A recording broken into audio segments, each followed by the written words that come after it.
काहे रे मन चित वह उद्यम जा हर हर जियो परिया। सैल पत्थर मह जंतु पाए ता कार्य के आगे कर तरिया। मेरे माधो जी सतसंगत मिले सो तरिया। गुर प्रसाद परम पद पाया सूके काष्ट हरिया।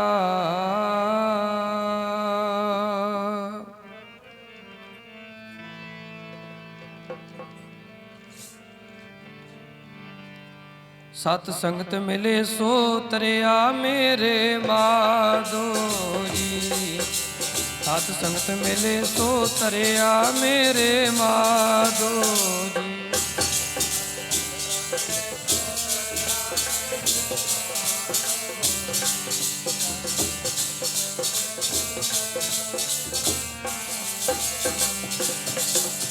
संगत मिले सो तरिया मेरे माधो जी।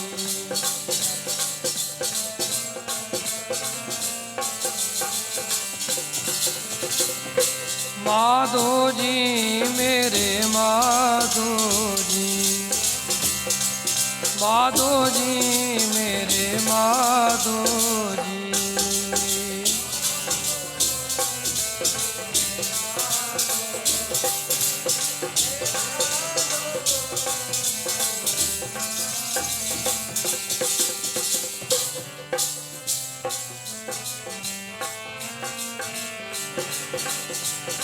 माधो जी मेरे माधो जी।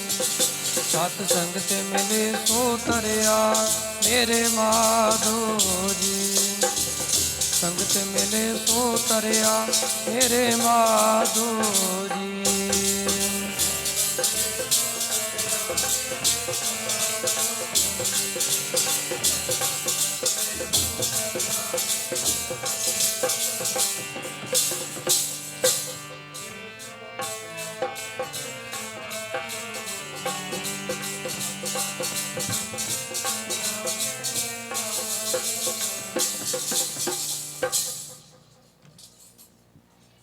जुगो जुग अटल चबर तख्त दे बालक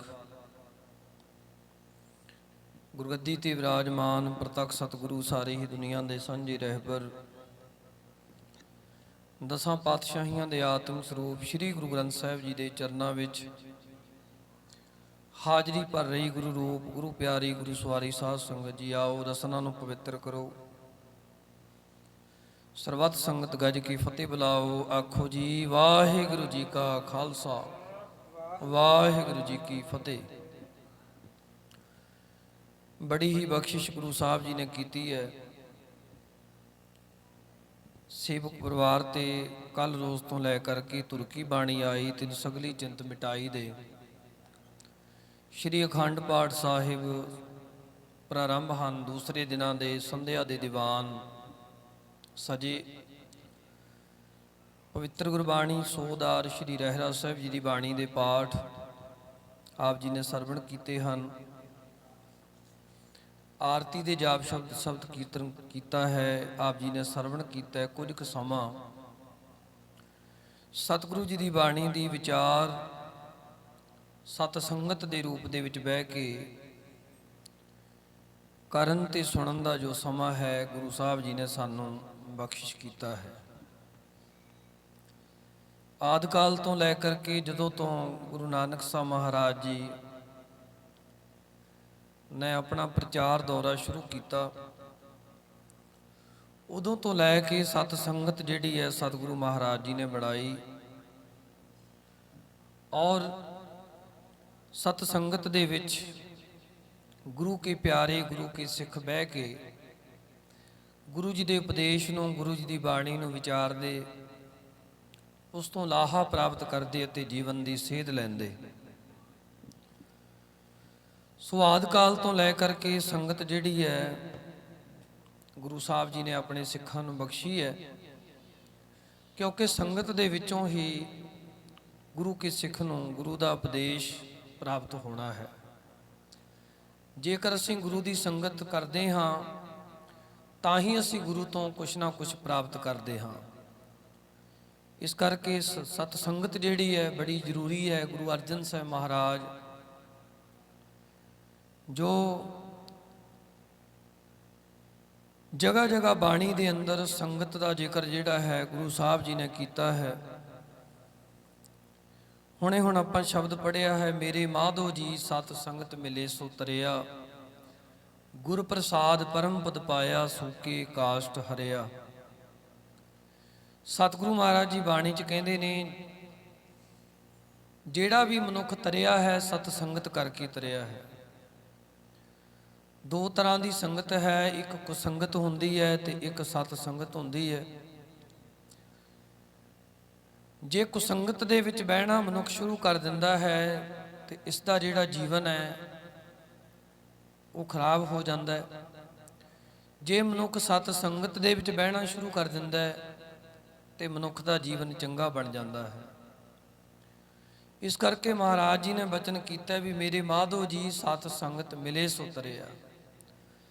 ਉਹਨੇ ਆਪਣਾ ਜੀਵਨ ਸਫਲ ਕਰ ਲਿਆ ਹੈ ਜਿਹਨੇ ਸੰਗਤ ਦੇ ਵਿੱਚ ਜੁੜਨਾ ਸ਼ੁਰੂ ਕਰ ਦਿੱਤਾ। ਸਤ ਸੰਗਤ ਕੈਸੀ ਜਾਣੀ ਹੈ, ਜਿੱਥੇ ਏਕੋ ਨਾਮ ਬਖਾਣੀ ਹੈ। ਚਾਰ ਬੰਦੇ ਬਹਿ ਕੇ ਗੱਲਾਂ ਕਰਨ ਉਹ ਸਤ ਸੰਗਤ ਨਹੀਂ ਹੈ। ਚਾਰ ਬੰਦੇ ਬਹਿ ਕੇ ਗੁਰੂ ਦੀ ਗੱਲ ਨੂੰ ਸੁਣਨ, ਚਾਰ ਮਨੁੱਖ ਬਹਿ ਕੇ ਗੁਰੂ ਦੀ ਬਾਣੀ ਪੜ੍ਹਨ, ਗੁਰੂ ਦੀ ਬਾਣੀ ਦੀ ਵਿਚਾਰ ਕਰਨ, ਉਸ ਵਿਚਾਰ ਦੇ ਉੱਤੇ ਅਮਲ ਕਰਨ, ਇਹਨੂੰ ਸਤ ਸੰਗਤ ਕਹਿੰਦੇ ਨੇ। ਭਾਵ ਸੱਚੀ ਸੰਗਤ। ਤੇ ਸੱਚੀ ਸੰਗਤ ਕੇਵਲ ਤੇ ਕੇਵਲ ਗੁਰੂ ਕੀ ਸੰਗਤ ਹੈ, ਜਿਹਨੂੰ ਸਾਧ ਸੰਗਤ ਦਾ ਦਰਜਾ ਗੁਰੂ ਗ੍ਰੰਥ ਸਾਹਿਬ ਜੀ ਮਹਾਰਾਜ ਨੇ ਦਿੱਤਾ। ਸੋ ਬਾਣੀ ਦੇ ਅੰਦਰ ਗੁਰੂ ਦੀ ਬਾਣੀ ਪੜ੍ਹਨੀ, ਸੰਗਤ ਦੇ ਵਿੱਚ ਗੁਰੂ ਦੀ ਬਾਣੀ ਸੁਣਨੀ, ਸੰਗਤ ਦੇ ਵਿੱਚ ਗੁਰੂ ਦੀ ਵਿਚਾਰ ਸੰਗਤ ਵਿੱਚ ਕਰਨੀ, ਗੁਰੂ ਦੀ ਵਿਚਾਰ ਸੰਗਤ ਵਿੱਚ ਸੁਣਨੀ। ਸੋ ਇਹ ਹਰ ਇੱਕ ਚੀਜ਼ ਜਿਹੜੀ ਬੜੀ ਹੀ ਮਨੁੱਖ ਵਾਸਤੇ ਮਹੱਤਵਪੂਰਨ ਹੈ, ਬੜੀ ਗੁਣਕਾਰੀ ਹੈ। ਜਦੋਂ ਆਪਾਂ ਗੁਰੂ ਦੀ ਬਾਣੀ ਨੂੰ ਸੁਣਦੇ ਹਾਂ, ਗੁਰੂ ਦੀ ਬਾਣੀ ਨੂੰ ਪੜ੍ਹਦੇ ਹਾਂ, ਇਹਦਾ ਵੀ ਮਹਾਤਮ ਬਹੁਤ ਹੈ। ਜਦੋਂ ਗੁਰੂ ਕੀ ਸੰਗਤ ਵਿੱਚ ਬਹਿ ਕੇ ਬਾਣੀ ਦੀ ਕਥਾ, ਬਾਣੀ ਦੀ ਵਿਚਾਰ ਕਰਦੇ ਹਾਂ, ਬਾਣੀ ਦੀ ਵਿਚਾਰ ਸੁਣਦੇ ਹਾਂ, ਇਹਦਾ ਵੀ ਮਹਾਤਮ ਬਹੁਤ ਵੱਡਾ। ਤੇ ਜੇਕਰ ਸੰਗਤ ਵਿੱਚ ਬੈਠੇ ਹਾਂ, ਅਸੀਂ ਕਥਾ ਦੇ ਵਿੱਚ, ਕੀਰਤਨ ਦੇ ਵਿੱਚ ਜੁੜੀਏ, ਗੁਰਬਾਣੀ ਦੇ ਕੀਰਤਨ ਦੇ ਵਿੱਚ ਵੀ ਸਤਿਗੁਰੂ ਸੱਚੇ ਪਾਤਸ਼ਾਹ ਮਹਾਰਾਜ ਕਹਿੰਦੇ ਬੜਾ ਹੀ ਜਿਹੜਾ ਗੁਣ ਹੈ ਉਹ ਛਿਪਿਆ ਹੋਇਆ ਹੈ। ਇੱਕ ਗੁਰੂ ਦੀ ਬਾਣੀ, ਇੱਕ ਗੁਰੂ ਦੀ ਕਥਾ, ਇੱਕ ਗੁਰੂ ਦਾ ਕੀਰਤਨ, ਇਹ ਤਿੰਨ ਚੀਜ਼ਾਂ ਹਨ ਜੋ ਸੰਗਤ ਦੇ ਵਿੱਚੋਂ ਸਾਨੂੰ ਪ੍ਰਾਪਤ ਹੁੰਦੀਆਂ। ਸੋ ਇਹਨਾਂ ਦਾ ਮਹਾਤਮ ਵੀ ਜਿਹੜਾ ਹੈ ਉਹ ਵੀ ਵੱਖਰਾ ਵੱਖਰਾ ਹੈ। ਹਰ ਇੱਕ ਚੀਜ਼ ਦਾ ਆਪਣਾ ਆਪਣਾ ਮਹਾਤਮ ਹੈ। ਸੁਣਨ ਦਾ ਆਪਣਾ ਮਹਾਤਮ ਹੈ, ਪੜ੍ਹਨ ਦਾ ਆਪਣਾ ਮਹਾਤਮ ਹੈ, ਔਰ ਗੁਰਬਾਣੀ ਅਨੁਸਾਰ ਚੱਲਣ ਦਾ ਜਿਹੜਾ ਮਹਾਤਮ ਹੈ, ਲਾਭ ਹੈ ਜਿਹੜਾ, ਉਹ ਵੱਖਰਾ ਹੈ। ਧੰਨ ਸ਼੍ਰੀ ਗੁਰੂ ਅਰਜਨ ਦੇਵ ਮਹਾਰਾਜ ਸੱਚੇ ਪਾਤਸ਼ਾਹ ਸ਼੍ਰੀ ਅੰਮ੍ਰਿਤਸਰ ਸਾਹਿਬ ਦੀ ਧਰਤੀ ਤੇ ਗੁਰੂ ਕੀਆਂ ਸੰਗਤਾਂ ਨੂੰ ਗੁਰੂ ਨਾਨਕ ਦੇ ਉਪਦੇਸ਼ ਨੂੰ ਦ੍ਰਿੜ ਕਰਾਉਂਦੇ ਨੇ। ਗੁਰੂ ਰਾਮਦਾਸ ਮਹਾਰਾਜ ਜੀ ਨੇ ਪਵਿੱਤਰ ਨਗਰੀ ਵਸਾਈ। ਗੁਰੂ ਅਰਜਨ ਦੇਵ ਮਹਾਰਾਜ ਨੇ ਉਸ ਨਗਰੀ ਨੂੰ ਆਪਣੇ ਕਰ ਕਮਲਾਂ ਦੇ ਨਾਲ ਪਵਿੱਤਰ ਕੀਤਾ। ਸਰੋਵਰ ਦੇ ਵਿਚਕਾਰ ਸ਼੍ਰੀ ਹਰਿਮੰਦਰ ਸਾਹਿਬ ਦੀ ਉਸਾਰੀ ਕਰਵਾ ਕੇ ਆਦਿ ਸ਼੍ਰੀ ਗੁਰੂ ਗ੍ਰੰਥ ਸਾਹਿਬ ਮਹਾਰਾਜ ਜੀ ਦਾ ਪ੍ਰਕਾਸ਼ ਕਰਕੇ ਇੱਕ ਸਿੱਖੀ ਦਾ ਧੁਰਾ ਕਾਇਮ ਕੀਤਾ, ਜਿੱਥੇ ਬਹਿ ਕੇ ਗੁਰੂ ਕੀਆਂ ਸੰਗਤਾਂ ਗੁਰੂ ਅਰਜਨ ਦੇਵ ਮਹਾਰਾਜ ਜੀ ਦੇ ਪਾਸੋਂ ਗੁਰਬਾਣੀ ਦਾ ਉਪਦੇਸ਼ ਸਰਵਣ ਕਰਦੀਆਂ। ਬੜੇ ਦੂਰ ਦਰਾਡਿਆਂ ਤੋਂ ਗੁਰੂ ਕੀਆਂ ਸੰਗਤਾਂ ਗੁਰੂ ਜੀ ਦਾ ਉਪਦੇਸ਼ ਸੁਣਨ ਵਾਸਤੇ ਆਉਂਦੀਆਂ। ਬਹੁਤ ਸਾਰੀ ਸੰਗਤ ਗੁਰੂ ਚਰਨਾਂ ਦੇ ਵਿੱਚ ਜੁੜੀ ਹੋਈ ਹੈ। ਕੁਝ ਕੁ ਪ੍ਰੇਮੀਆਂ ਨੇ ਗੁਰੂ ਅਰਜਨ ਦੇਵ ਮਹਾਰਾਜ ਜੀ ਦੇ ਚਰਨਾਂ 'ਚ ਬੇਨਤੀ ਕੀਤੀ, ਸੱਚੇ ਪਾਤਸ਼ਾਹ ਜੀ, ਜਿਹੜੀ ਆਪ ਜੀ ਦੀ ਬਾਣੀ, ਗੁਰੂ ਦੀ ਬਾਣੀ ਅਸੀਂ ਪੜ੍ਹਦੇ ਹਾਂ, ਜਾਂ ਜੋ ਗੁਰਬਾਣੀ ਦੀ ਕਥਾ ਅਸੀਂ ਸੁਣਦੇ ਹਾਂ, ਜਾਂ ਗੁਰਬਾਣੀ ਦਾ ਕੀਰਤਨ ਅਸੀਂ ਸੁਣਦੇ ਹਾਂ, ਕੀ ਸੱਚੇ ਪਾਤਸ਼ਾਹ ਜੀ ਬਾਣੀ ਪੜ੍ਹਨ ਦਾ, ਕੀਰਤਨ ਸੁਣਨ ਦਾ ਔਰ ਕਥਾ ਕਰਨ ਸੁਣਨ ਦਾ ਲਾਭ ਕੀ ਵੱਖਰਾ ਵੱਖਰਾ ਲਾਭ ਹੈ। ਕੀ ਜੋ ਬਾਣੀ ਪੜ੍ਹਨ ਦੇ ਨਾਲ ਲਾਭ ਹੁੰਦਾ ਹੈ ਉਹ ਕਥਾ ਕੀਰਤਨ ਦੇ ਨਾਲ ਲਾਭ ਨਹੀਂ ਹੁੰਦਾ। ਹੁਣ ਆਪਣੇ ਸਾਹਮਣੇ ਵੀ ਇੱਕ ਤਾਂ ਇਕੱਲੀ ਬਾਣੀ ਹੈ ਜੋ ਆਪਾਂ ਆਪਣੇ ਮੁਖ ਦੇ ਨਾਲ, ਆਪਣੀ ਜੀਭ ਨਾਲ ਪੜ੍ਹਦੇ ਹਾਂ ਜਾਂ ਕੰਨਾਂ ਨਾਲ ਸੁਣਦੇ ਹਾਂ। ਦੂਸਰਾ, ਜਾਂ ਸੰਗਤ ਦੇ ਵਿੱਚ ਆਪਾਂ ਕਈ ਵਾਰ ਬਹਿੰਦੇ ਹਾਂ ਤੇ ਉੱਥੇ ਕਥਾ ਹੁੰਦੀ ਹੈ ਗੁਰਬਾਣੀ ਦੀ। ਤੇ ਤੀਸਰਾ, ਕਈ ਵਾਰ ਆਪਾਂ ਸੰਗਤ 'ਚ ਬਹਿੰਦੇ ਹਾਂ, ਉੱਥੇ ਗੁਰਬਾਣੀ ਦਾ ਕੀਰਤਨ ਹੁੰਦਾ ਹੈ। ਹੁਣ ਕਈ ਵਾਰ ਸਾਡੇ ਮਨਾਂ ਦੇ ਵਿੱਚ ਸਵਾਲ ਪੈਦਾ ਹੁੰਦਾ ਕਿ ਕੀ ਗੁਰੂ ਦੀ ਬਾਣੀ ਪੜ੍ਹਨ ਦਾ ਲਾਭ ਵੱਖਰਾ ਹੈ ਜਾਂ ਗੁਰੂ ਦੀ ਕਥਾ, ਬਾਣੀ ਦੀ ਕਥਾ ਕਰਨ ਸੁਣਨ ਦਾ ਲਾਭ ਵੱਖਰਾ ਹੈ, ਜਾਂ ਗੁਰੂ ਦੇ ਜੋ ਕੀਰਤਨ ਆਪਾਂ ਸੁਣਦੇ ਹਾਂ ਗੁਰਬਾਣੀ ਦਾ ਜਾਂ ਕੀਰਤਨ ਕਰਦੇ ਹਾਂ ਇਹਦਾ ਲਾਭ ਵੱਖਰਾ ਹੈ। ਇਸ ਤਰ੍ਹਾਂ ਦਾ ਸਵਾਲ ਸੰਗਤ ਨੇ ਬੇਨਤੀ ਰੂਪ ਦੇ ਵਿੱਚ ਗੁਰੂ ਅਰਜਨ ਦੇਵ ਮਹਾਰਾਜ ਨੂੰ ਕੀਤਾ ਤੇ ਧੰਨ ਗੁਰੂ ਅਰਜਨ ਦੇਵ ਮਹਾਰਾਜ ਜੀ ਸੰਗਤਾਂ ਨੂੰ ਉਪਦੇਸ਼ ਦੇ ਨਾਲ ਸਮਝਾ ਰਹੇ ਨੇ। ਧੰਨ ਗੁਰੂ ਅਰਜਨ ਦੇਵ ਮਹਾਰਾਜ ਜੀ ਕਹਿਣ ਲੱਗੇ, ਵੇਖੋ ਸੰਗਤ ਜੀ, ਬਾਣੀ ਨੂੰ ਪੜ੍ਹਨ ਦਾ ਬਹੁਤ ਵੱਡਾ ਮਹਾਤਮ ਹੈ, ਕਿਉਂਕਿ ਗੁਰੂ ਬਾਣੀ ਇੱਕ ਚਾਨਣ ਮਨਾਰਾ ਹੈ ਸਿੱਖ ਵਾਸਤੇ। ਆਪਾਂ ਕੱਲ ਵੀ ਬਚਨ ਸਾਂਝਾ ਕੀਤਾ ਸੀ ਗੁਰਬਾਣੀ ਦਾ ਕਿ ਸਤਿਗੁਰੂ ਜੀ ਬਚਨ ਕਰਦੇ, ਬਾਣੀ ਗੁਰੂ, ਗੁਰੂ ਹੈ ਬਾਣੀ, ਵਿੱਚ ਬਾਣੀ ਅੰਮ੍ਰਿਤ ਸਾਰੇ, ਗੁਰਬਾਣੀ ਕਹੈ ਸੇਵਕ ਜਨ ਮਾਨੈ, ਪ੍ਰਤੱਖ ਗੁਰੂ ਨਿਸਤਾਰੇ। ਔਰ ਕਿਹਾ ਵੀ ਹੈ ਸਤਿਗੁਰੂ ਗੁਰੂ ਅਮਰਦਾਸ ਮਹਾਰਾਜ ਜੀ ਨੇ ਕਿ ਆਵੋ ਸਿੱਖ ਸਤਿਗੁਰੂ ਕੇ ਪਿਆਰੇ ਹੋ, ਗਾਵੋ ਸੱਚੀ ਬਾਣੀ। ਕਿ ਆਓ ਗੁਰੂ ਕੇ ਸਿੱਖੋ, ਗੁਰੂ ਕੀ ਸੰਗਤ ਦੇ ਵਿੱਚ ਬੈਠੋ ਤੇ ਗੁਰੂ ਕੀ ਸੰਗਤ ਵਿੱਚ ਬਹਿ ਕੇ ਕੀ ਕਰੋ, ਗਾਵੋ ਸੱਚੀ ਬਾਣੀ।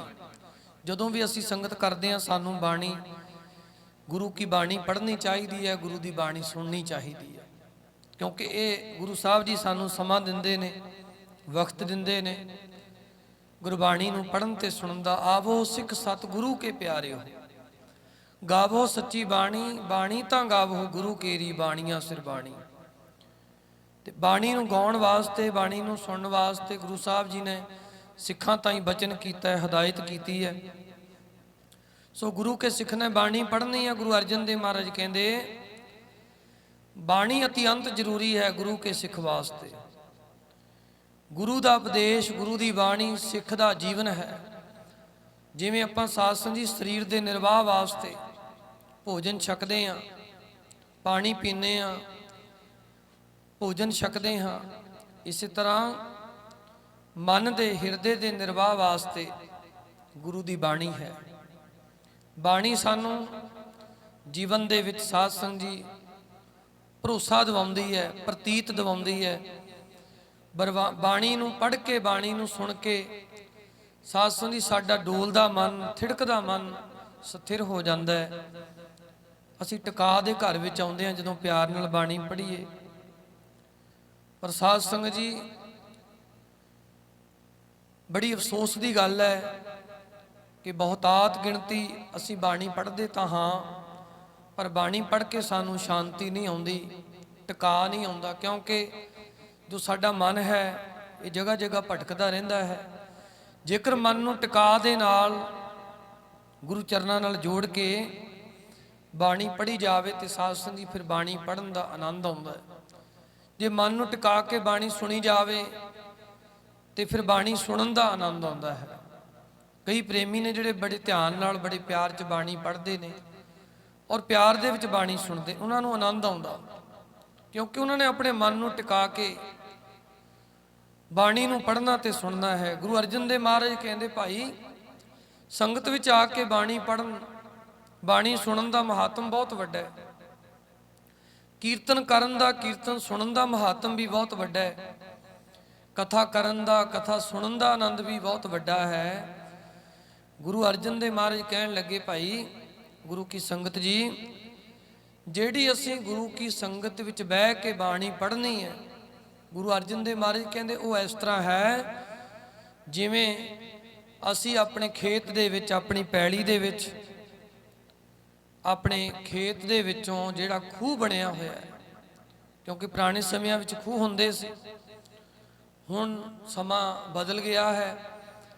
ਹੁਣ ਟਿਊਬਲ ਮੋਟਰਾਂ ਆਦਿਕ ਆ ਗਈਆਂ ਨੇ, ਜਦੋਂ ਖੇਤਾਂ ਨੂੰ ਪੈਲੀਆਂ ਨੂੰ ਪਾਣੀ ਲਾਉਂਦੇ ਆ, ਸੋ ਬਿਜਲੀ ਦੇ ਸਾਧਨ ਹੋ ਗਏ ਨੇ। ਉਹਨਾਂ ਵੇਲਿਆਂ ਦੇ ਵਿੱਚ ਖੂਹ ਆਦਿਕ ਹੁੰਦੇ ਸੀ, ਸੋ ਖੂਹਾਂ ਦੇ ਨਾਲ ਵਿੱਚੋਂ ਪਾਣੀ ਕੱਢ ਕੇ ਫਿਰ ਖੇਤਾਂ ਨੂੰ ਸਿੰਜਿਆ ਜਾਂਦਾ ਸੀ, ਪਾਣੀ ਲਾਇਆ ਜਾਂਦਾ ਸੀ।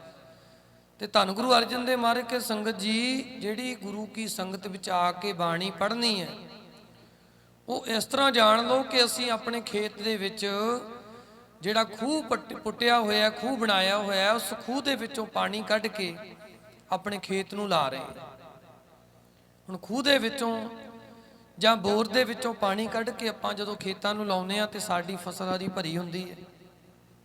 ਸਤਿਗੁਰੂ ਕਹਿੰਦੇ ਬਾਣੀ ਪੜ੍ਹਨੀ, ਬਾਣੀ ਸੁਣਨੀ, ਸੰਗਤ ਦੇ ਵਿੱਚ ਇਉਂ ਜਾਣੋ ਜਿਵੇਂ ਆਪਣੇ ਖੇਤ ਵਿੱਚ ਬਣੇ ਖੂਹ ਤੋਂ ਪਾਣੀ ਕੱਢ ਕੇ ਆਪਣੇ ਖੇਤ ਨੂੰ ਲਾ ਦੇਣਾ, ਜਿਹਦੇ ਨਾਲ ਸਾਡੀ ਬੀਜੀ ਹੋਈ ਫਸਲ ਪ੍ਰਫੁੱਲਤ ਹੁੰਦੀ ਹੈ। ਐਸੇ ਤਰ੍ਹਾਂ ਜਦੋਂ ਅਸੀਂ ਸੰਗਤ 'ਚ ਮਹਾਰਾਜ ਕਹਿੰਦੇ ਬਾਣੀ ਪੜ੍ਹਦੇ ਹਾਂ, ਬਾਣੀ ਸੁਣਦੇ ਹਾਂ, ਤੇ ਸਾਡਾ ਵੀ ਮਨ ਉਸ ਫਸਲ ਦੀ ਤਰ੍ਹਾਂ ਪ੍ਰਫੁੱਲਤ ਹੁੰਦਾ ਹੈ।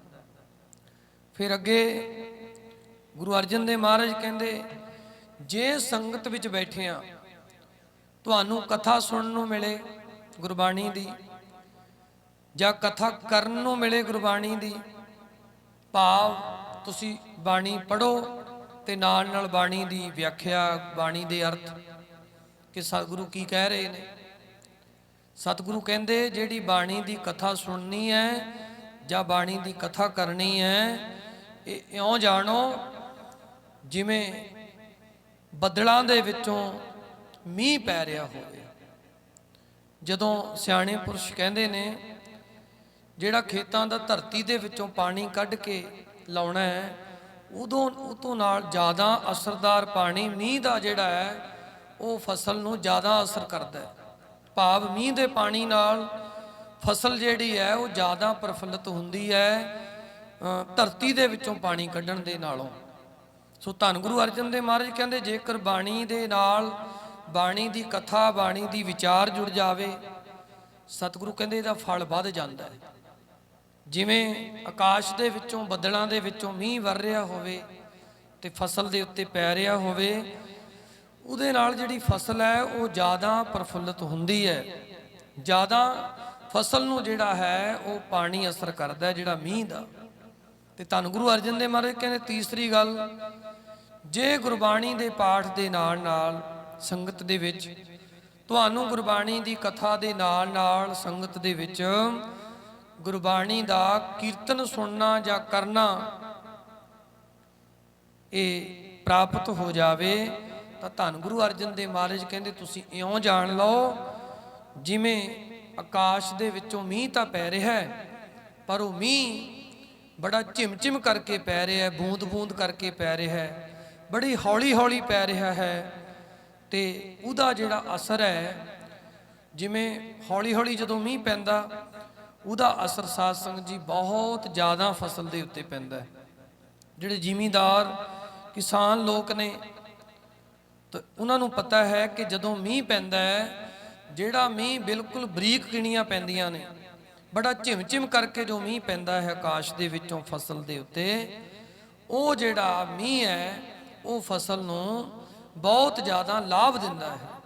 ਇਸ ਤਰ੍ਹਾਂ ਗੁਰੂ ਅਰਜਨ ਦੇਵ ਮਹਾਰਾਜ ਕਹਿੰਦੇ ਜੇਕਰ ਬਾਣੀ ਦੇ ਨਾਲ, ਬਾਣੀ ਦੀ ਕਥਾ ਦੇ ਨਾਲ ਬਾਣੀ ਦਾ ਕੀਰਤਨ ਵੀ ਜੁੜ ਜਾਵੇ ਤੇ ਫਿਰ ਸਾਨੂੰ ਉਹ ਬਹੁਤ ਜ਼ਿਆਦਾ ਪ੍ਰਭਾਵਿਤ ਕਰਦਾ ਹੈ, ਬਹੁਤ ਜ਼ਿਆਦਾ ਅਸਰ ਸਾਡੇ ਮਨ ਦੇ ਉੱਤੇ ਕਰਦਾ ਹੈ ਜਦੋਂ ਗੁਰਬਾਣੀ ਦਾ ਕੀਰਤਨ ਨਾਲ ਜੁੜ ਜਾਵੇ।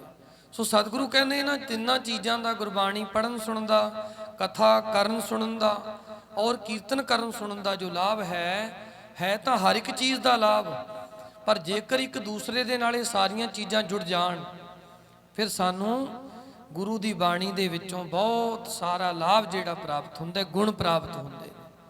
ਸੋ ਸਤਿਗੁਰੂ ਮਹਾਰਾਜ ਸੱਚੇ ਪਾਤਸ਼ਾਹ ਜੀ ਬਚਨ ਕਰਦੇ, ਸਤਿਗੁਰੂ ਕਹਿੰਦੇ ਭਾਈ ਜਿਹੜਾ ਇਹ ਕਥਾ ਹੈ ਨਾ, ਇਹ ਇੱਕ ਮਾਤਾ ਦੇ ਰੂਪ ਦੇ ਵਿੱਚ ਹੈ, ਜਨਨੀ ਦੇ ਰੂਪ ਦੇ ਵਿੱਚ ਹੈ, ਤੇ ਜਿਹੜਾ ਕੀਰਤਨ ਹੈ ਇਸ ਮਾਤਾ ਦਾ ਪੁੱਤਰ ਹੈ। ਤੇ ਸਤਿਗੁਰੂ ਸੱਚੇ ਪਾਤਸ਼ਾਹ ਗੁਰੂ ਅਰਜਨ ਦੇਵ ਮਹਾਰਾਜ ਕਹਿੰਦੇ ਜਿਵੇਂ ਮਾਤਾ ਤੋਂ ਬਗੈਰ ਪੁੱਤਰ ਕੁਛ ਮਾਇਨੇ ਨਹੀਂ ਰੱਖਦਾ, ਜਿਵੇਂ ਪੁੱਤਰ ਤੋਂ ਬਗੈਰ ਮਾਂ ਕਿਸੇ ਮਾਇਨੇ ਨਹੀਂ ਰੱਖਦੀ, ਕਿਉਂਕਿ ਮਾਂ ਤਾਂ ਹੀ ਕਹਾ ਸਕਦੀ ਹੈ ਜੇਕਰ ਪੁੱਤਰ ਹੈ, ਤੇ ਜੇ ਪੁੱਤਰ ਤਾਂ ਕਹਿਲਾ ਸਕਦਾ ਹੈ ਜੇਕਰ ਮਾਂ ਹੈ, ਮਾਂ ਨਾਲ ਪੁੱਤ ਜੁੜਿਆ ਹੈ ਤੇ ਪੁੱਤਰ ਦੇ ਨਾਲ ਮਾਂ ਜੁੜੀ ਹੈ। ਤੇ ਧੰਨ ਸ਼੍ਰੀ ਗੁਰੂ ਅਰਜਨ ਦੇਵ ਮਹਾਰਾਜ ਕਹਿੰਦੇ ਤੇ ਕਥਾ ਦੇ ਨਾਲ ਗੁਰਬਾਣੀ ਜੁੜੀ ਹੈ ਤੇ ਗੁਰਬਾਣੀ ਦੇ ਨਾਲ ਕਥਾ ਜੁੜੀ ਹੈ। ਤੇ ਇਸ ਕਰਕੇ ਧੰਨ ਗੁਰੂ ਅਰਜਨ ਦੇਵ ਮਹਾਰਾਜ ਕਹਿੰਦੇ ਇਹ ਦੋਨੋਂ ਚੀਜ਼ਾਂ ਕਥਾ ਔਰ ਕੀਰਤਨ ਤਾਂ ਮਾਇਨੇ ਰੱਖਦੇ ਨੇ ਜੇਕਰ ਇਹਨਾਂ ਦੇ ਜੁੜਿਆਂ ਵਿੱਚ ਪ੍ਰੇਮ ਹੋਵੇ। ਭਾਵ ਕਥਾ ਔਰ ਕੀਰਤਨ ਤਾਂ ਸੋਭਦੇ ਨੇ ਜੇ ਕਥਾ ਤੇ ਕੀਰਤਨ ਕਰਨ ਸੁਣਨ ਦੇ ਵਿੱਚ ਅਸੀਂ ਪ੍ਰੇਮ ਦੇ ਨਾਲ ਕਥਾ ਕੀਰਤਨ ਸੁਣੀਏ, ਬਾਣੀ ਪੜ੍ਹੀਏ, ਸੁਣੀਏ, ਤਾਂ ਇਹ ਦੋਨੋਂ ਚੀਜ਼ਾਂ ਸੋਭਦੀਆਂ ਨੇ। ਸੋ ਇਸ ਕਰਕੇ ਗੁਰੂ ਅਰਜਨ ਦੇਵ ਮਹਾਰਾਜ ਸੰਗਤਾਂ ਨੂੰ ਗੁਰਬਾਣੀ ਦੇ ਪ੍ਰਥਾਏ, ਗੁਰਬਾਣੀ ਦੀ ਕਥਾ ਦੇ ਪ੍ਰਥਾਏ, ਗੁਰਬਾਣੀ ਦੇ ਕੀਰਤਨ ਦੇ ਪ੍ਰਥਾਏ ਸਮਝਾ ਰਹੇ ਨੇ ਕਿ ਗੁਰੂ ਕੇ ਸਿੱਖੋ, ਇਹਨਾਂ ਤਿੰਨਾਂ ਚੀਜ਼ਾਂ ਦਾ ਮਹਾਤਮ ਹੈ ਤਾਂ ਵੱਖੋ ਵੱਖਰਾ, ਪਰ ਜੇਕਰ ਇੱਕ ਦੂਸਰੇ ਦੇ ਨਾਲ ਇਹ ਚੀਜ਼ਾਂ ਜੁੜਦੀਆਂ ਨੇ ਤਾਂ ਸਾਨੂੰ ਬਹੁਤ ਸਾਰਾ ਲਾਭ ਪ੍ਰਾਪਤ ਹੁੰਦਾ ਹੈ। ਇਸ ਕਰਕੇ ਗੁਰੂ ਦੀ ਸੰਗਤ ਦੇ ਵਿੱਚੋਂ ਸਾਨੂੰ ਗੁਰੂ ਦੇ ਬਚਨਾਂ ਦੇ ਵਿੱਚੋਂ ਇਹ ਸਾਧ ਸੰਗਤ ਜੀ ਗੁਣ ਪ੍ਰਾਪਤ ਹੁੰਦੇ ਨੇ, ਸਾਨੂੰ ਜੀਵਨ ਦੀ ਜਾਂਚ ਜਿਹੜੀ ਹੈ ਉਹ ਪ੍ਰਾਪਤ ਹੁੰਦੀ ਹੈ। ਤੇ ਸਤਿਗੁਰੂ ਜੀ ਬਚਨ ਵੀ ਕਰਦੇ ਨੇ, ਭਾਈ ਤੁਸੀਂ ਸੰਗਤ ਦੇ ਵਿੱਚ ਆ ਕੇ ਗੁਰੂ ਦੀ ਬਾਣੀ ਪਿਆਰ ਨਾਲ, ਸਤਿਕਾਰ ਨਾਲ ਪੜ੍ਹੋ, ਉਹਦੇ ਗੁਰਬਾਣੀ ਦੇ ਅਨੁਸਾਰ ਆਪਣੇ ਜੀਵਨ ਨੂੰ ਢਾਲੋ। ਤੇ ਐਡਾ ਵੱਡਾ ਖਜ਼ਾਨਾ ਆਪਣੇ ਕੋਲ ਗੁਰੂ ਗ੍ਰੰਥ ਸਾਹਿਬ ਮਹਾਰਾਜ ਜੀ ਦਾ, ਜਿਹਦੇ ਨਾਲ ਜੁੜ ਕੇ ਅਸੀਂ ਆਪਣਾ ਲੋਕ ਪਰਲੋਕ ਸਵਾਰਦੇ ਹਾਂ, ਸਾਡਾ ਲੋਕ ਪਰਲੋਕ ਸਹੀਲਾ ਹੁੰਦਾ ਹੈ, ਸਾਡਾ ਜੀਵਨ ਚੰਗਾ ਬਣ ਜਾਂਦਾ ਹੈ ਗੁਰਬਾਣੀ ਦੇ ਨਾਲ। ਇਹ ਸਿੱਖਾਂ ਦੇ ਕੋਲ ਇਹੀ ਖਜ਼ਾਨਾ ਹੈ, ਜਿਸ ਖਜ਼ਾਨੇ ਨੂੰ ਪ੍ਰਾਪਤ ਕਰਕੇ ਅਸੀਂ ਇੱਕ ਚੰਗਾ ਜੀਵਨ ਸਿਰਜਣਾ ਹੈ ਸੰਸਾਰ ਦੇ ਅੰਦਰ। ਸੋ ਸਤਿਗੁਰੂ ਜੀ ਨੇ ਸਾਨੂੰ ਗੁਰੂ ਗ੍ਰੰਥ ਸਾਹਿਬ ਮਹਾਰਾਜ ਜੀ ਦੇ ਲੜ ਲਾਇਆ ਹੈ। ਸੋ ਗੁਰੂ ਦੀ ਬਾਣੀ ਨੂੰ ਪੜ੍ਹਨਾ ਸੁਣਨਾ ਸਾਡਾ ਫਰਜ਼ ਬਣਦਾ ਹੈ। ਆਵੋ ਸਿੱਖ ਸਤਿਗੁਰੂ ਕੇ ਪਿਆਰੇ ਹੋ, ਗਾਵੋ ਸੱਚੀ ਬਾਣੀ। ਸਤਿਗੁਰੂ ਜੀ ਨੇ ਇਸ ਤਰ੍ਹਾਂ ਦੀ ਹਦਾਇਤ ਕੀਤੀ ਹੈ ਗੁਰਸਿੱਖਾਂ ਤਾਈਂ। ਸੋ ਕੱਲੀ ਬਾਣੀ ਪੜ੍ਹਨੀ ਨਹੀਂ, ਗੁਰਬਾਣੀ ਨੂੰ ਆਪਾਂ ਵਿਚਾਰ ਕੇ ਗੁਰਬਾਣੀ ਅਨੁਸਾਰ ਆਪਾਂ ਚੱਲਣਾ ਵੀ ਹੈ। ਸੋ ਸੇਵਕ ਪਰਿਵਾਰ ਨੇ ਜਿੱਥੇ ਆਪਣੀਆਂ ਕਿਰਤ ਕਮਾਈਆਂ ਨੂੰ ਸਫਲ ਕਰਨ ਵਾਸਤੇ ਔਰ ਸਤਿਗੁਰੂ ਜੀ ਦੀਆਂ ਖੁਸ਼ੀਆਂ ਪ੍ਰਾਪਤ ਕਰਨ ਵਾਸਤੇ ਔਰ ਪਰਿਵਾਰ ਦੀ ਚੜ੍ਹਦੀ ਕਲਾ ਵਾਸਤੇ ਗੁਰੂ ਜੀ ਦੇ ਚਰਨ ਪਰਸੇ ਹਨ। ਸੋ ਊਚ ਅਪਾਰ ਬੇਅੰਤ ਸੁਆਮੀ, ਕੌਣ ਜਾਣੇ ਗੁਣ ਤੇਰੇ, ਗਾਵਤੇ ਉਧਰੇ ਸੁਣਤੇ ਉਧਰੇ, ਬਿਨਸੇ ਪਾਪ ਕਨੇਰੇ। ਮਹਾਰਾਜ ਕਹਿੰਦੇ ਇਸ ਬਾਣੀ ਨੂੰ ਗਾਉਣ ਵਾਲੇ ਤਰ ਗਏ, ਉਹਨਾਂ ਨੇ ਆਪਣਾ ਜੀਵਨ ਸਫਲ ਕਰ ਲਿਆ। ਇਸ ਗੁਰਬਾਣੀ ਨੂੰ ਸੁਣਨ ਵਾਲੇ ਉਹ ਵੀ, ਉਹਨਾਂ ਨੇ ਵੀ ਆਪਣਾ ਜੀਵਨ ਸਫਲ ਕਰ ਲਿਆ। ਬਿਨਸੇ ਪਾਪ ਕਨੇਰੇ, ਕਨੇੜੇ ਪਾਪ ਉਹਨਾਂ ਦੇ ਜੀਵਨ ਦੇ ਵਿੱਚੋਂ ਨਿਕਲ ਗਏ ਨੇ, ਜਿਨ੍ਹਾਂ ਨੇ ਮਨ ਕਰਕੇ, ਹਿਰਦੇ ਕਰਕੇ ਬਾਣੀ ਨੂੰ ਪੜ੍ਹਿਆ ਤੇ ਸੁਣਿਆ ਹੈ। ਸਾਧ ਸੰਗਤ ਜੀ, ਸਤਿਗੁਰੂ ਕਹਿੰਦੇ ਕਲ ਮੈਂ ਇਹੋ ਪੁੰਨ ਗੁਣ ਗੋਬਿੰਦ ਗਾਹੇ। ਸਭ ਤੋਂ ਵੱਡਾ ਪੁੰਨ ਪਰਮੇਸ਼ਰ ਦੇ, ਗੁਰੂ ਦੇ ਗੁਣ ਗਾਉਣੇ ਇਸ ਕਲਯੁਗ ਦੇ ਘੋਰ ਸਮੇਂ ਦੇ ਵਿੱਚ ਹੈ। ਵੱਡੇ ਤੇ ਵੱਡਾ ਪੁੰਨ ਦੁਨੀਆ ਦੇ ਲੋਕ ਪੁੰਨ ਕਰਦੇ ਆ। ਕੋਈ ਕੱਪੜਿਆਂ ਦਾ ਦਾਨ ਕਰਦਾ ਹੈ, ਕੱਪੜਿਆਂ ਦਾ ਦਾਨ ਪੁੰਨ ਕਰਦਾ ਹੈ, ਕੋਈ ਮਾਇਆ ਦਾ ਦਾਨ ਪੁੰਨ ਕਰਦਾ ਹੈ, ਕੋਈ ਭੋਜਨ ਪਾਣੀ ਲੋਕਾਂ ਨੂੰ ਛਕਾਉਂਦਾ ਹੈ, ਉਹਦਾ ਦਾਨ ਪੁੰਨ ਕਰਦਾ ਹੈ। ਕਿੰਨੇ ਲੋਕ ਜਿਹੜੇ ਨੇ ਸੰਸਾਰ ਦੇ ਅੰਦਰ ਦਾਨ ਪੁੰਨ ਕਰਦੇ ਨੇ, ਪਰ ਗੁਰੂ ਗ੍ਰੰਥ ਸਾਹਿਬ ਜੀ ਮਹਾਰਾਜ ਕਹਿੰਦੇ ਤੂੰ ਪਰਮੇਸ਼ਰ ਦੇ ਗੁਰੂ ਦੇ ਗੁਣ ਗਾ, ਤੇ ਸਭ ਤੋਂ ਵੱਡਾ ਪੁੰਨ ਕਲਯੁਗ ਦੇ ਵਿੱਚ, ਕਲ ਮੈਂ ਇਹੋ ਪੁੰਨ ਗੁਣ ਗੋਬਿੰਦ ਗਾਹੇ। ਕਲਯੁਗ ਦੇ ਘੋਰ ਸਮੇਂ ਸਭ ਤੋਂ ਵੱਡਾ ਪੁੰਨ ਸਾਧ ਸੰਗਤ ਜੀ ਪਰਮੇਸ਼ਰ ਦੇ, ਅਕਾਲ ਪੁਰਖ ਦੇ, ਗੁਰੂ ਦੇ ਗੁਣ ਗਾਉਣੇ ਨੇ। ਤੇ ਸਤਿਗੁਰੂ ਜੀ ਨੇ ਇੱਕ ਹੋਰ ਬਚਨ ਕੀਤਾ ਹੈ। ਸਤਿਗੁਰੂ ਕਹਿੰਦੇ ਹਰ ਕੀਰਤ ਸਾਧ ਸੰਗਤ ਹੈ। ਜਿਹੜੀ ਸਾਧ ਸੰਗਤ ਦੇ ਵਿੱਚ ਹਰੀ ਦੀ ਕੀਰਤੀ ਹੈ, ਪਰਮੇਸ਼ਰ ਦੇ ਗੁਣ ਨੇ, ਜਿਹੜੇ ਅਸੀਂ ਪਰਮੇਸ਼ਰ ਦੇ ਗੁਣ ਗਾਉਣੇ ਨੇ, ਗੁਣ ਸੁਣਨੇ ਨੇ, ਹਰ ਕੀਰਤ ਸਾਧ ਸੰਗਤ ਹੈ। ਸਤਿਗੁਰੂ ਕਹਿੰਦੇ ਇਹ ਕਿਹੋ ਜਿਹਾ ਕਰਮ ਹੈ, ਕਿੱਡੇ ਕਿੱਡੇ ਕੰਮ ਦੁਨੀਆ ਕਰਮ ਕਰਦੀ ਹੈ। ਦੁਨੀਆ ਵਿੱਚ ਰਹਿ ਕੇ ਵੱਡੇ ਤੋਂ ਵੱਡੇ ਕੰਮ ਦੁਨੀਆ ਦੇ ਲੋਕ ਕਰਦੇ ਨੇ। ਤੇ ਸਤਿਗੁਰੂ ਜੀ ਨੂੰ ਪੁੱਛੋ, ਮਹਾਰਾਜ ਸਭ ਤੋਂ ਵੱਡਾ ਕੰਮ ਕੀ ਹੈ?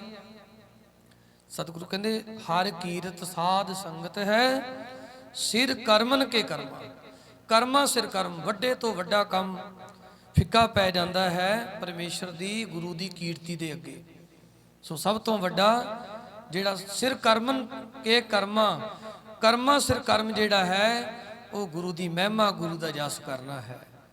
ਤੇ ਜਿਸ ਨੂੰ ਬਖਸ਼ ਲਹੈ ਮੇਰੇ ਪਿਆਰੇ, ਸੋ ਜਸ ਤੇਰਾ ਗਾਵੇ। ਅਸੀਂ ਆਪਣੇ ਮੁਖ ਤੋਂ, ਆਪਣੀ ਜੀਭ ਤੋਂ ਵਾਹਿਗੁਰੂ ਉਦੋਂ ਹੀ ਕਹਿ ਸਕਦੇ ਹਾਂ ਜਦੋਂ ਸਾਧ ਸੰਗਤ ਜੀ ਪਰਮੇਸ਼ਰ ਸਾਨੂੰ ਬਖਸ਼ਿਸ਼ ਕਰਕੇ, ਕਿਰਪਾ ਕਰਕੇ ਕਹਾ ਲਓ। ਗੁਰੂ ਦੀ ਕਿਰਪਾ ਤੋਂ ਬਗੈਰ ਤਾਂ ਵਾਹਿਗੁਰੂ ਨਹੀਂ ਕਿਹਾ ਜਾਂਦਾ। ਗੁਰੂ ਦੀ ਕਿਰਪਾ ਦੇ ਬਗੈਰ ਤਾਂ ਸੰਗਤ 'ਚ ਬੈਠਿਆ ਹੀ ਨਹੀਂ ਜਾਂਦਾ। ਸਾਡੇ ਕਰਮ ਜਾਗੇ ਹਨ, ਪੂਰਬ ਕਰਮ ਅੰਕੁਰ ਜਬ ਪ੍ਰਗਟੇ, ਭੇਟਿਓ ਪੁਰਖ ਰਸ ਕਬੈ ਰਾਗੀ, ਮਿਟਿਓ ਅੰਧੇਰ ਮਿਲਤ ਹਰ ਨਾਨਕ, ਜਨਮ ਜਨਮ ਕੀ ਸੋਈ ਜਾਗੀ। ਹੁਣ ਪਰਿਵਾਰ ਦੇ ਸੇਵਕਾਂ ਦੇ ਭਾਗ ਜਾਗੇ, ਤੁਹਾਡੇ ਸਾਡੇ ਸਾਰਿਆਂ ਦੇ ਭਾਗ ਜਾਗੇ ਨੇ। ਗੁਰੂ ਜੀ ਦੇ ਚਰਨ ਪਰਸਨ ਦਾ, ਗੁਰੂ ਜੀ ਦੀ ਸੰਗਤ ਦਾ ਸਾਧ ਸੰਗਤ ਜੀ ਸਾਨੂੰ ਸਮਾਂ ਬਖਸ਼ਿਸ਼ ਹੋਇਆ। ਨਹੀਂ ਵੱਡੇ ਵੱਡੇ ਸਾਧ ਸੰਗਤ ਜੀ ਸਮੇਂ ਨੂੰ ਤਰਸਦੇ ਨੇ, ਕਈਆਂ ਨੂੰ ਇਹ ਸਮਾਂ ਹੀ ਨਹੀਂ ਮਿਲਦਾ।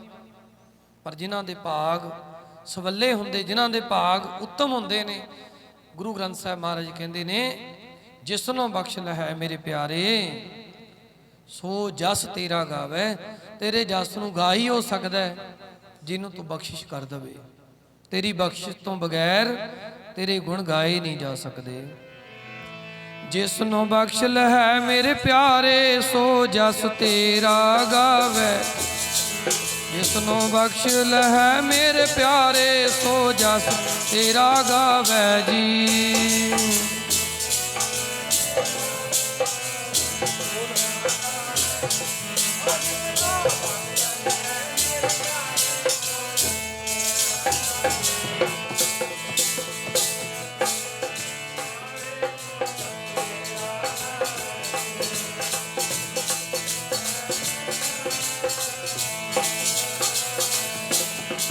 ਜਿਸਨੋਂ ਬਖਸ਼ ਲਹੈ ਮੇਰੇ ਪਿਆਰੇ, ਸੋ ਜਸ ਤੇਰਾ ਗਾਵੇ।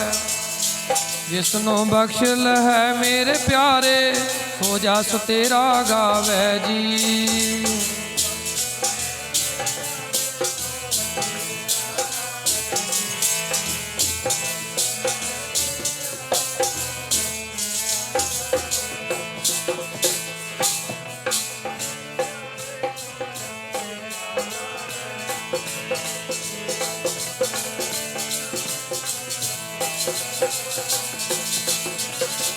ਤੇਰਾ ਗਾਵੇ ਜੀ, ਸੋ ਜਸ ਤੇਰਾ ਗਾਵੇ ਜੀ।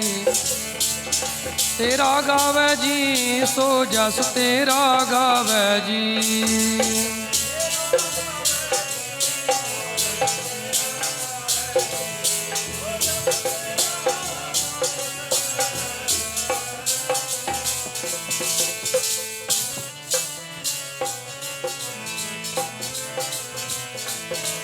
ਜਸ ਤੇਰਾ ਗਾਵੇ ਜੀ। ਜਿਸਨੋਂ ਬਖਸ਼ ਲਹੈ ਮੇਰੇ ਪਿਆਰੇ, ਸੋ ਜਸ ਤੇਰਾ ਗਾਵੇ। ਜਿਸਨੋਂ ਬਖਸ਼ ਲਹੈ ਮੇਰੇ ਪਿਆਰੇ, ਸੋ ਜਸ ਤੇਰਾ ਗਾਵੇ।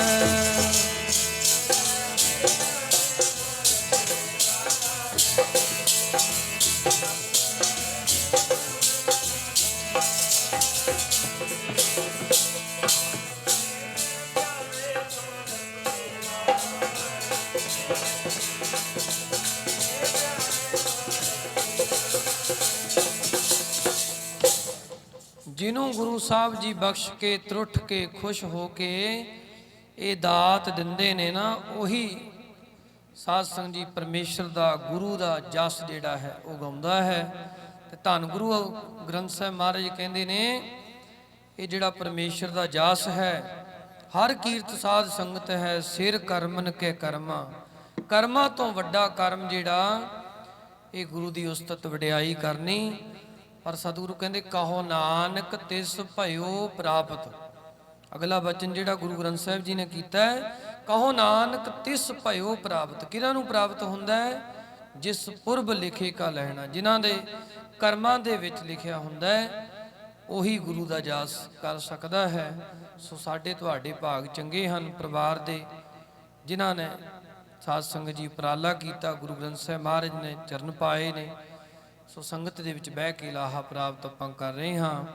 ਸੋ ਅੰਮ੍ਰਿਤ ਵੇਲੇ ਕੱਲ ਨੂੰ ਤਕਰੀਬਨ 9:15 ਵਜੇ ਜੋ ਭੋਗ ਦੇ ਸ਼ਲੋਕ ਪ੍ਰਾਰੰਭ ਹੋ ਜਾਣਗੇ। ਸਾਰੀ ਸਮਾਪਤੀ ਕੀਰਤਨ ਦੇ ਸਮੇਤ 11 ਵਜੇ ਹੋ ਜਾਣੀ ਹੈ। ਸੋ ਅੰਮ੍ਰਿਤ ਵੇਲੇ ਰਹਿੰਦੀ ਆਸਾ ਜੀ ਦੀ ਵਾਰ ਦੇ ਕੀਰਤਨ ਵਿੱਚ ਆਪਾਂ ਹਾਜ਼ਰੀਆਂ ਭਰਨੀਆਂ ਹਨ। ਸਤਿਗੁਰੂ ਜੀ ਰਹਿਮਤ ਕਰਨ ਜਿਨ੍ਹਾਂ ਭਾਵਨਾਵਾਂ ਨੂੰ ਲੈ ਕਰਕੇ ਸੇਵਕ ਪਰਿਵਾਰ ਨੇ ਗੁਰਬਾਣੀ ਦੇ ਉਟਾਸਰੇ ਲਏ ਹਨ। ਸਤਿਗੁਰੂ ਜੀ ਸੇਵਕਾਂ ਦੀਆਂ ਮਨੋਕਾਮਨਾ ਪੂਰੀਆਂ ਕਰਨ, ਚੜ੍ਹਦੀਆਂ ਕਲਾਂ ਬਖਸ਼ਿਸ਼ ਕਰਨ। ਐਸੇ ਤਰ੍ਹਾਂ ਆਪਣੀ ਸੇਵਾ ਜਿਹੜੀ ਹੈ ਗੁਰੂ ਗ੍ਰੰਥ ਸਾਹਿਬ ਮਹਾਰਾਜ ਸੇਵਕਾਂ ਤੋਂ ਲੈਣ, ਇਹ ਅਰਦਾਸ ਬੇਨਤੀ ਆਪਾਂ ਕਰਨੀ ਹੈ। ਆਓ ਹੁਣ ਸਮਾਪਤੀ ਦਾ ਸਮਾਂ ਹੈ। ਸਾਰੇ ਸ਼ਲੋਕ ਦੇ ਵਿੱਚ ਪੜ੍ਹ ਕੇ ਗੁਰੂ ਚਰਨਾਂ ਦੇ ਵਿੱਚ ਅਰਦਾਸ ਬੇਨਤੀ 'ਚ ਜੁੜੀਏ। ਰਹਿਣ ਦਿਨਸ ਪਰਵਾਤ ਤੂੰ ਹੈ ਹੀ ਗਾਵਣਾ, ਜੀ ਜੰਤ ਸਰਵਤ ਨਾਉ ਤੇਰਾ ਧਿਆਵਣਾ। ਤੂੰ ਦਾਤਾ ਦਾਤਾ ਭਗਤ ਜਨਾ ਕੈ ਸੰਗ, ਜਨ ਨਾਨਕ ਸਦ ਬਲਿਹਾਰੈ ਬਲ ਬਲ ਜਾਵਣਾ। ਨਾਨਕ ਸਦ ਬਲਿਹਾਰੈ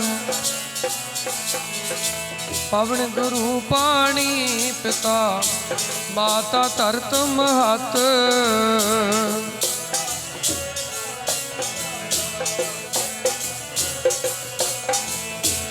ਚੰਗਿਆਈਆਂ ਬੁਰਿਆਈਆਂ ਵਾਚੈ ਧਰਮ ਹਦੂਰ।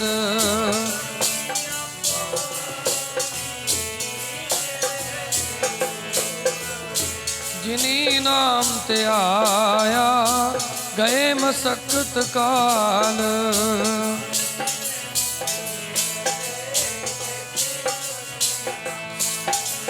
ਵਾਹਿਗੁਰੂ ਜੀ ਕਾ ਖਾਲਸਾ, ਵਾਹਿਗੁਰੂ ਜੀ ਕੀ ਫਤਿਹ ਫਤਿਹ।